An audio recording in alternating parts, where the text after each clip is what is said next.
Hello. Well, I'm joined today by a very, I don't want to say old friend because you're not old, but a friend of mine that I've known for a long time, Edward Foster. How are you, Edward? I'm all right. You, All Paul? right. Yeah, I'm very good. I'm very good. So, we're going to talk a little bit about music today, but before we do that, could we give some of my listeners a little bit of an introduction to you, and what sort of work you're involved in and what you do, and please include all your musical activities as well for us.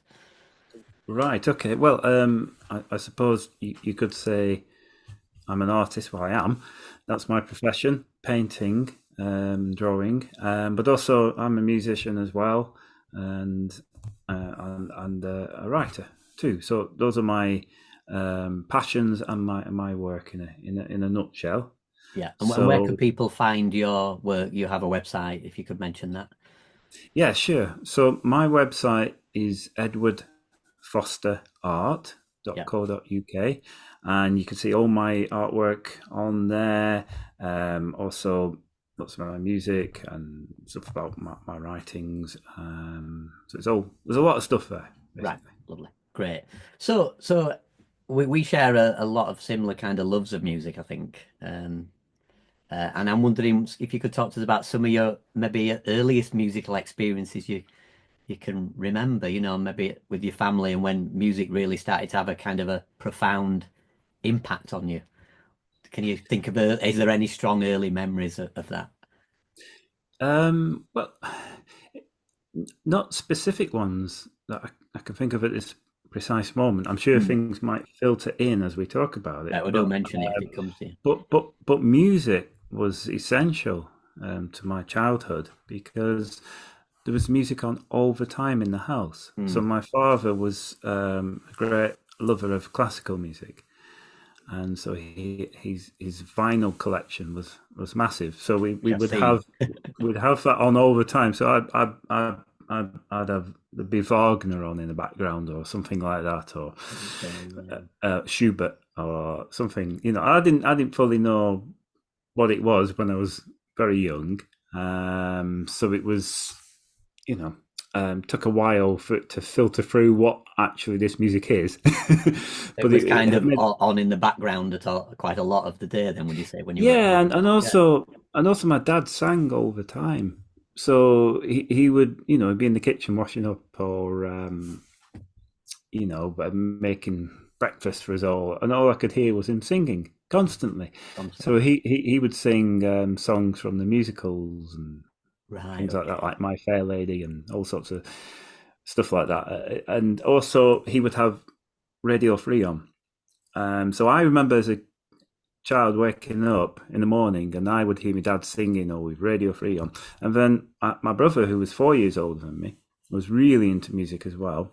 And he would listen to, sort of music of the 80s, but interesting stuff like Echo and the Bunnymen or the Smiths or Right, Happy okay. Mondays and The Fall and Kraftwerk and stuff Oh, like that. right, So wow, okay. Yeah. I'd have this explosion of stuff hitting me when I was like 10 or 9, 8, something like that. And Right, okay, um, yeah. so music was always in the house, and it was seen as just part of life. It Mm. wasn't something else. It was life. Yeah, yeah. And so did your dad have was Schubert like one of his favorites, and was there certain things you'd be like, oh, here it is again, I can hear this piece, he really adores this music. Well, he'd listened to a lot of music, so it was varied. I do remember Wagner. I think that might, I don't know, I had Wagner going on with Kraftwerk. So you had this strange German mix going on there. Then I remember because I've looked through your dad's record collection. There'd be things like Sibelius, wouldn't there, and Elgar, Yeah, yeah, yeah. all those kind of. He loved the English. He loved the English stuff, early 20th century stuff as well. He adored that. Also string quartets, a lot of string quartet Right, music. okay. That's a love of mine. I love string quartet Yeah, music. I think it's one of the profound idioms to to listen to. It's Mm, beautiful, isn't it? And the late Beethoven string quartets are just Yes, yeah, they're incredible, and I love the Haydn ones as well. Oh, I yeah, love those. I mean, he's the father of it, isn't he? he is. Yeah, yeah, Papa That's really good Haydn. at that. Yeah, yeah, yeah. So his stuff is whoa, He said that, didn't he? He incredible. said, what did he say to when he met Mozart's dad when like Mozart was 4 or 5? He said to, "I swear to you before God, as an honest man, your son is the best composer known to me by name." Wow, Yeah, and Haydn goodness. like, kind of links, and he links Mozart, and he taught Beethoven. So he's that, like he says, that Papa. He sits in the middle. It's like the father there. Hmm, His hmm. music's Yeah, so beautiful. So did your dad like so Gerald Finzi and things like that? Would that be? yeah, yeah, yeah, yeah. Finzi, yeah. I mean, a lot of the English tradition. I mean, That's I what love that too. I I love do as that well. early 20th century. I know you do. Yeah, Yeah. you compose similar to that, don't you? I think so. I Um, think I probably do. I love that kind of sound, that the sound of the landscape. yeah, yes, yeah, Yeah. yeah. I think there's something about the early 20th century of in England, not just the music but the art as well, and the two are very much Mhm. interweaving, and the poetry. So you have this amazing early 20th century English Renaissance of music, art, well, literature, poetry, etc. It's quite incredible. I don't know whether the wars shaped this. I think they must have had a massive effect. The First World War and the Second World War, especially. Yeah. I think the You think, figure of Wagner as well, wasn't he? Sort of sits there. Wagner, this figure that the British composers had to kind of break away from, because you mentioned that mm, your dad liked Wagner, but trying to find their own sound, if you like. yeah, yeah, yeah, very much so. I mean, like I say, I mean, you would listen, and I would listen. It was the operas, really, the Ring. The ring cycle, right? Okay, yeah. Yeah, and that's all interconnected with like Tolkien and where he came from, and I was really into that as a kid. So to me, it it's the landscape of my childhood. It Mm. has all these elements in it, and I just thought that was a normal landscape. And with obviously my dad was older than me and playing on music. My brother was 4 years older, Oh, so right. that both of those had a huge effect on me. So I was listening to what you might say mature music for my age, Yeah, of my intellectually, personal yeah, age. intellectually quite stimulating music as well, quite challenging, high information music. Yeah, I mean, I'd have my own stuff to listen to and friends and that, but I just, yeah, I liked it. I mean, of course, I liked the music of the 80s, and as I was growing up, in different types, and you find your own niche, don't you? Your own music, and I got went into punk music when even though it was a generation before me, pretty Right. much Okay. Yeah. 10 years before me. So, but I got into listen to that sort of high energy music as well, and Mm. which I really liked. But a whole variety. Like I'm also into Talking Heads and Yeah. The Fall. I love The Fall when I was Right. sort of Brilliant. Yeah. 14, 15, and but Kraftwerk, fantastic. Yeah. Fantastic stuff. Absolutely. Yeah. So when did you first pick up a guitar then? Start Oh playing. yeah. Well, the guitar didn't come to me till I'd left school. Did it So not? it Right. was, Wow. I never knew that. Right. Okay. yeah, it was about 18, 17. No, well, at 15, everyone has a guitar at 15. So Yeah. I had one then, but I didn't really know what I was doing. So it was really when I was 16, 17 when I started to really get into it. Right. Okay. Um, and that was more classical guitar. Right. That was, I loved the other styles, but that was the one for me. But I remember as a nice little story. When I was about 9 or 10, my friend had a guitar, and I felt so attracted to it, and I thought I want to play this, and for some reason I didn't. Mm. And yet I still have this picture of it in my mind. So it feels like it was a childhood symbol for me. It Mm. was really important, even though I didn't play it then. Mm. Mm. um, but yeah, I mean, I loved music as a kid, but there wasn't much musical opportunities in a way Yeah. growing Yeah. up in the 80s in schools. It wasn't. I don't think it was as music wasn't as prominent as it is now. Perhaps in you know I don't know. I mean, yes and Yeah. no on that, isn't it? Mm. It, Yeah, I mean, I was kind of sent out at school into the, my, if you said, what's your memories of music at school, it would be the smell of the boys' changing rooms because I'd be sent out with a keyboard to sit on those benches. And because obviously I was a bit above what was being done in the music classes. So I sat there and it stunk of sweaty socks. And, and that's my memory of music. My teacher, Pam, who I keep in touch with, you just go over there and you go play, then come back at the end, sort of thing. And she'd come and see me halfway through and say, what are you working on? That's kind of my memory. yeah, There wasn't. I guess so. Yeah, I mean, we've made that was similar to me with art. So art, it was just a Yeah, natural thing to draw. yeah, of So course. Yeah. what you had there with the music, I had with the art. But music at secondary school, I remember that there was only a few people doing it, and you had to choose, which is I'm really annoyed about this Yes. actually. And, you had to choose between doing either music or PE.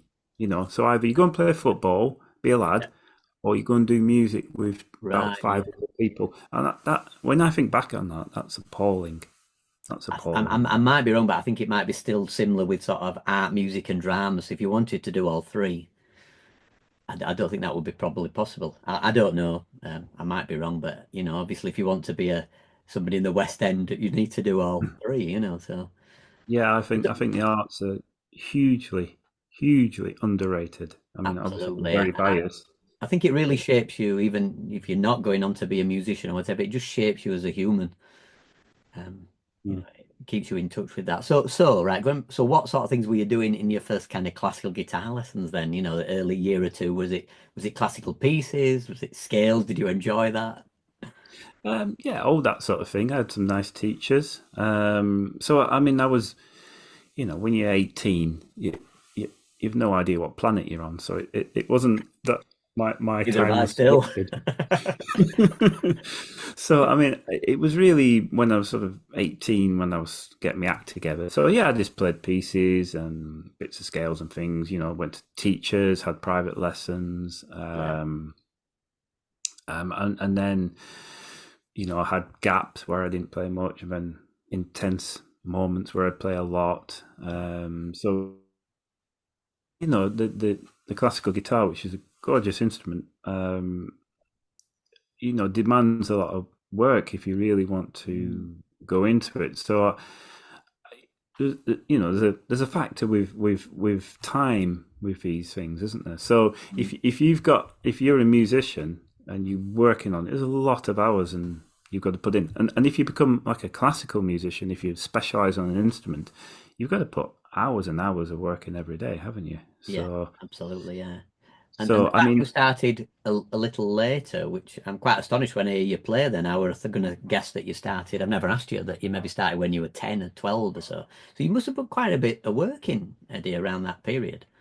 yeah, I did. I mean, with the art and everything, it was just all that period was a blossoming of finding myself through Mm. art, music, etc.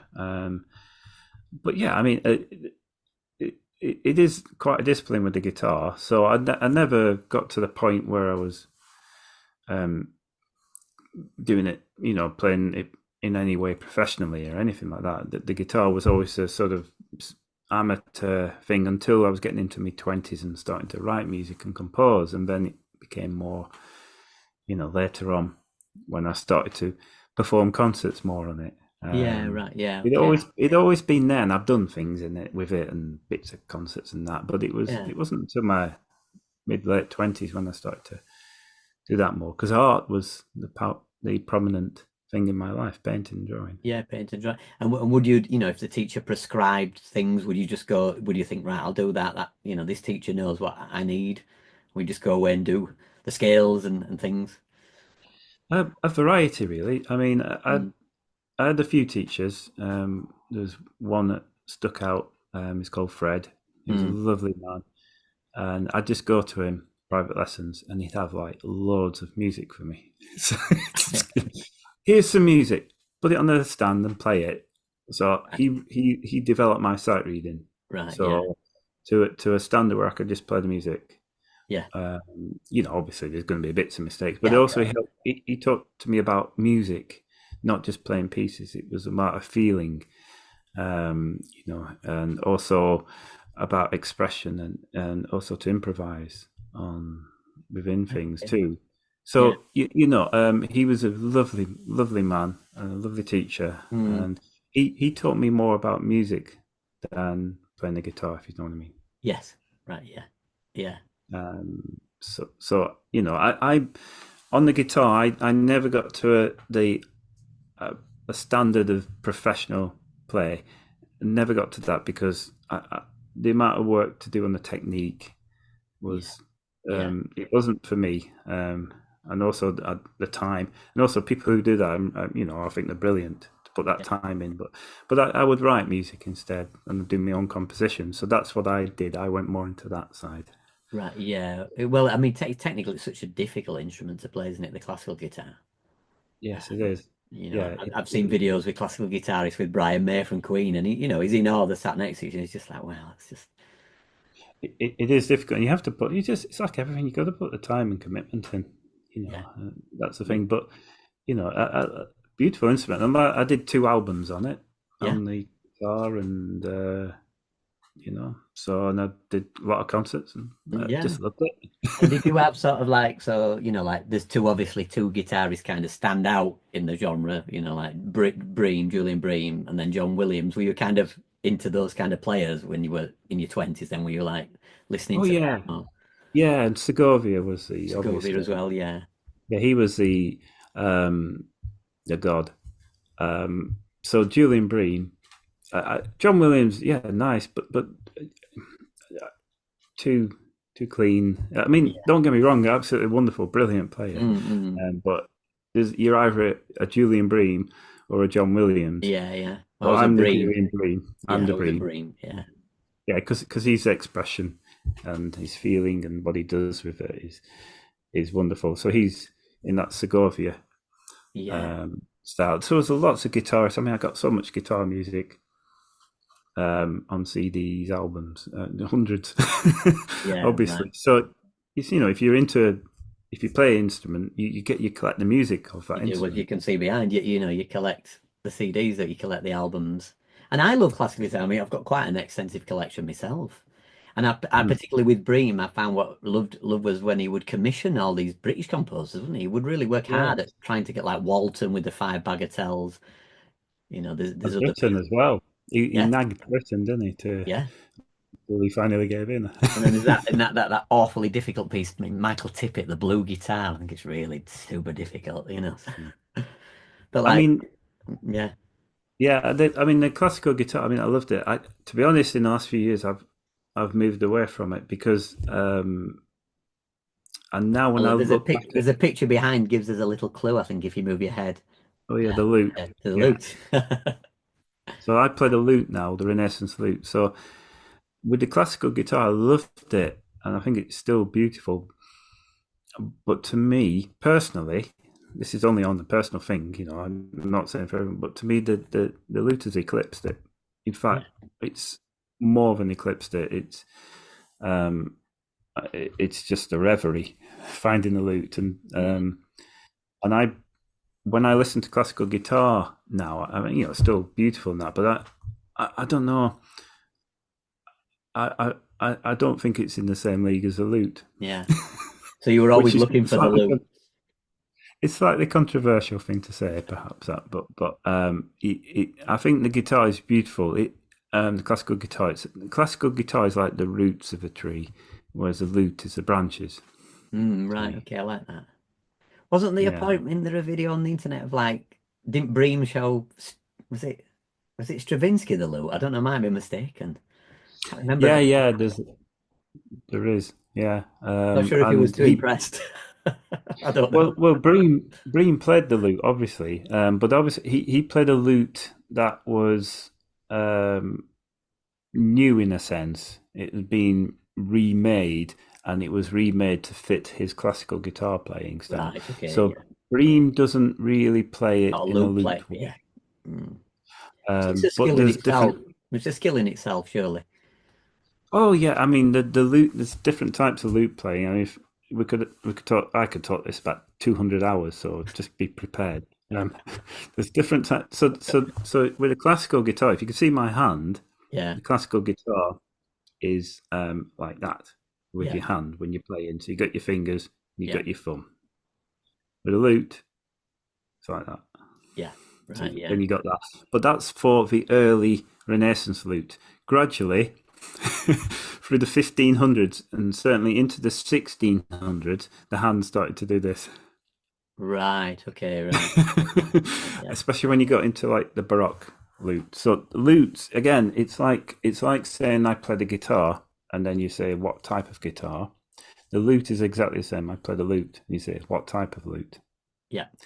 So you could say I play the guitar, and there's a massive difference between the classical guitar and the electric guitar, Yeah. And the and acoustic that's of it. Yeah. Mm. yeah, and that's the same with the lute. Right. Okay. Different types of lute. So it depends when you're playing the music of. Yeah. So Right. Okay. it's really fascinating. But yeah. So the lute, Bream really brought the lute back um into popular Yeah. sort of people seeing the lute again. So up until then, the lute had died out really, and there was Mm. bits of things, but so lute making, people, the luthiers who were making the lutes really began around the time of Bream when he was Mm. playing. He sort of revolutionized the lute making again. Yeah. So it really is a rebirth. The Renaissance lute, as its name is, the Renaissance rebirth. The lute has had a rebirth in the 20th Yeah. century. Yeah. Wonderful. Yeah. Wonderful. I want to ask you a slightly. So, if you were picking symphonies or orchestral music over the recent years, is there certain symphonies you love that you listen when you're painting, or have you got certain composers you're like, right, I'm going to put on this or that? And if you think back, you're like, yeah, I always go to that piece. I listen to that piece a lot in the symphonic tradition. First of all, if we talk about that. Yeah. Well, there's a variety. I guess I go through phases like everyone else does with music. Yeah. I mean, I don't want to say the obvious thing, but I have to say the obvious thing. I do love listening to Paul Williams now and again. Yeah. I Me don't. too. You can't get away from him. I mean, but his music's gorgeous. So yeah, Finzi, of course, the English stuff. Mm. Sibelius. Well, they're It's just always beautiful out of the symphonies. So. yeah. I haven't been listening to many almost said sympathies then symphonies recently. So I guess I often I like choral music, and I love the string quartet. So that's so So the if you're symphony. listening, do you have choral composers you like then that you like to listen to? Obviously, there's some Yeah, lovely stuff from Finzi, of course, in the choral tradition, but yeah, of course, yeah. Well, I mean, talking the English tradition, the Macmillan, yeah, James Macmillan, yeah, yeah, his stuff is wow. It's really yeah, soul uplifting. It's incredible, isn't it? yeah. I mean, I was quite when I was young, I was really into his mass. It's a masterpiece, the mass that he wrote. Mm. But then if people aren't familiar, there's these choral works like a new song, and then there's all these other big choral works that he took on as well, and the symphonies as well. They're stunning. The fifth and the sixth. They just Yeah, yeah. yeah, and I listened to the Strathclyde. Oh, the Strathclyde, the motets. Yeah, you're right. Okay. So incredible. So I like that sort of sacred polyphony. Again, it's connected, with the lute. No, sorry, keep going back to lute. Mm. Told you, So it's that you because did the warn me. polyphony music. That's what the lute was about. The lute was Josquin and Dupre, etc., and things like that. He Yeah, took yeah. his music, so that was different voices, 4 or 5 voices, and what they would do on the lute, they would put each voice on the lute. So you would have different voices on the lute playing. So that's where Right, it yeah. comes from a lot of the music. And Matt Uh, Millen's got a sort of a defined. You can hear his style. The embellishments, these ornamentations that he would use. In yeah, fact, yeah. once got him to So, come to the music college. I used to teach at to do a. He did like a workshop with the kids, and then we took him for lunch. And it's funny because everybody's calling him Jimmy, and I was like, I've always called him James, in my mind. And I remember he sort of broke out into song over lunch, and it was beautiful, like singing a little bit of some of his music. wow. Wonderful. So I've always been a fan, and I used to play the first piano sonata of his, which is a quite a tricky, dense thing. But I used to love playing that. He's very underrated, isn't he? Yeah, I think he I does. mean, that's the thing about composers, aren't they? That do you find that they're not getting enough Maybe not the airplay? yeah, yeah, and maybe not. I mean, he does have commissions, doesn't he? And like the 16 will sing a lot of his choral Yeah. works. I just think it's just wonderful, wonderful stuff. So let's move from that slightly to I know that you love jazz as well. So Mm. if you're listening to jazz, what's your go-to listens? What mood are you in at the moment? Oh goodness me! Again, I haven't listened to much jazz recently. But I know you would say like we would have messages about Bill Evans, for example. Yeah, yeah, Bill Yeah. Evans. Yeah, I love that. I mean, um, it's just it's magical play. It's wonderful, Yeah. isn't it? I mean, Yeah. and we've talked about him quite a bit, haven't we? Yeah.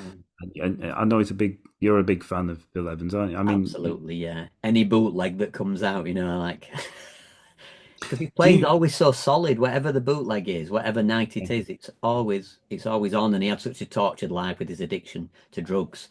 It's just Yeah, amazing that he was able to sort of put that to one side and play so well. yeah, yeah. So when you say like a bootleg, so that I guess that's like his rough. They're just improvising or something. Is that for you more insightful to hear that than is more the finished albums? I think so, and there's just so many. I've got so many of them down here. They're just coming out. These kind of, recorded in somewhere in Norway, for example, but recorded well for radio, and then somebody just kept hold of the tapes. Mm. And these Yeah, guys at these labels have to chase the tapes. They have to confirm if it's Bill Evans, which is pretty obvious when you listen to it. There's only Bill. And then it's mhm. like they release it. And then some of them audio quality is quite inferior, but it's not really about that. It's really interesting to hear. So in answer to your question, absolutely. It's lovely to hear him playing a song because Bill had a group of like 15 songs towards the end of his life, 20 songs that he would always play. So to hear the different ways that he would play those is just for me as a gift. I don't know how he'd have felt about it. I don't know how I'd feel about it. Mm. I've heard Pat So, Metheny say it's great to go on YouTube and see one of the worst gigs I've ever had up there for me to watch. But I don't know how he would feel about it. And I know you well, like Pat Metheny as well. yeah, yeah, and yeah, all the guitar. What's he called? The amazing guitarist. Oh, Julian Lage. Yeah, Yeah. gosh, he now musically is wonderful, but to watch him, so I see, so I'm quite visual. Obviously being a painter, Yeah. so when I see him, it's like a willow. It's like something in the wind, and his whole body is musical. Oh, yeah. I saw him live just a couple of months ago in Leeds to do a Wow. solo concert, and it was strange because it was at like a rock club, so it was quite bizarre. It was at the Right. Brudenell Club in Leeds. It's quite an unusual venue, but it was absolutely packed. And like you said, the movement, the way he plays. And my Mm. friend, I was sat next to two of my friends who are very fine guitarists in this country, really great jazz players. And after it finished, one of them leaned into me and he said, I just need to find that other string he seems to have that I don't have. Fabulous. That's a good saying. That. Yeah. Yeah. Yeah. I think with music, when you see someone play, the this is how, again, my personal opinion, but if I see someone play and they're not in the music, they're just playing. It could be technically great, or Mm, to me, I'm turned off. I don't mean to, but I just if they're not imbuing the music, it can be okay, but it's just not there. I would rather watch someone who really imbues the music and does incredible things, but may not be the best technical player. You yeah. know, Yeah. Absolutely. it's the spirit that comes out. And they might hit the odd thing or the odd scratch or whatever. It doesn't matter really. It's the musicality of it, which is the soul pouring forth through what they're doing. I mean, Lovely. Uh, he is he, like the he takes ultimate. risks. He takes risks. Yeah, Like I try to do as well. He just goes for it, and you can see it on his face. You hear him go, oh, be like, whoa, yeah. I got myself there, but that were a little bit awkward, but I managed to get there or whatever. And I love that. I love because it's a two-way thing with the audience. Then you see they appreciate that he went for something that he'd never tried before. Yeah, yeah. I mean, that's the incredible thing about jazz. I still think it's alchemy. Um, Mm, Mm. to me because and I'm going to go back to lute. Very briefly, Well, it's but good. We're closing out, so let's close with Luke. okay. Well, we're talking about the alchemy and we're talking about jazz. So let's Mm. go back and let's wrap it all up into a Morbius loop Mm. because the lute music, a lot of it was about improvisation. And also the sort of medieval things, music. So you would Mm. improvise around things, and you would change things, and you were encouraged to do that. And there's a saying, a written statement from about 1500s. I forget who it's by, but it was saying that the lute is beautiful, but the voice is, like the heavenly voice. So you must try and get as close as you can to the voice through expression, through improvisation, through bringing out certain passages with that passion. And I just Mm. thought, well, that's great. So that's basically saying, the soul, isn't it? The music is about expressing the soul. Mm. Not about some technical perfect thing or whatever. It's about this deep expression. Yeah. So It's almost like I always think of it with the great pianist Keith Jarrett. It could be difficult, it could be challenging, but it's almost when he played, his ego left almost, and he would mm, play from the divine, from the soul, kind of yeah, I think expressed it. Yeah.